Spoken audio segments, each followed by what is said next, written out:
Friends today వ్లాగ్లోని vegetable లేనప్పుడు సింపుల్గా ఎలా తయారు చేసుకోవాలో చూద్దాం రండి. ముందుగా కళాయి పెట్టుకొని 2 స్పూన్ ఆయిల్ వేసుకొని అందులో పోపు దినుసులు వేసుకోవాలండి. బిర్యానీ ఆకు వేసుకోవాలి, పల్లీలు వేసుకొని బాగా ఫ్రై చేసుకోవాలండి. ఫ్రై అయిన తర్వాత ఉల్లిపాయలు, పచ్చిమిర్చి, టమాటా వేసుకొని బాగా ఫ్రై చేసుకోవాలండి. అవి కూడా బాగా ఫ్రై అయిన తర్వాత అల్లం వెల్లుల్లిపాయ పేస్టు, కారం, పసుపు వేసుకొని బాగా ఫ్రై చేసుకోవాలి. బాగా ఫ్రై అయిన తర్వాత ముందుగా నానబెట్టుకున్న చింతపండు పులుపు వేసుకోవాలండి. వేసుకొని సాల్ట్ తగినంత సాల్ట్ వేసుకోవాలి. నానబెట్టుకున్న బియ్యం వేసుకోవాలండి. బియ్యం కొలతేనండి. బియ్యం ఎంత తీసుకుంటే అన్ని 2 గ్లాసులు బియ్యం తీసుకుంటే 4 గ్లాసులు వాటర్ వేసుకోవాలి. అలా అండి, అంతేనండి. బాయిల్ అయిపోయిన తర్వాత మనం తాలింపు పెట్టుకున్నాను రెడీ అయిపోయినట్టే. దీన్నే తాలింపు అన్నం అంటారండి.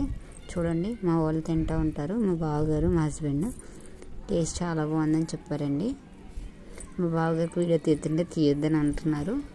ఈవిడ మా హస్బెండ్. మన ఛానల్ సబ్స్క్రైబ్ చేయండి, ఓకేనా.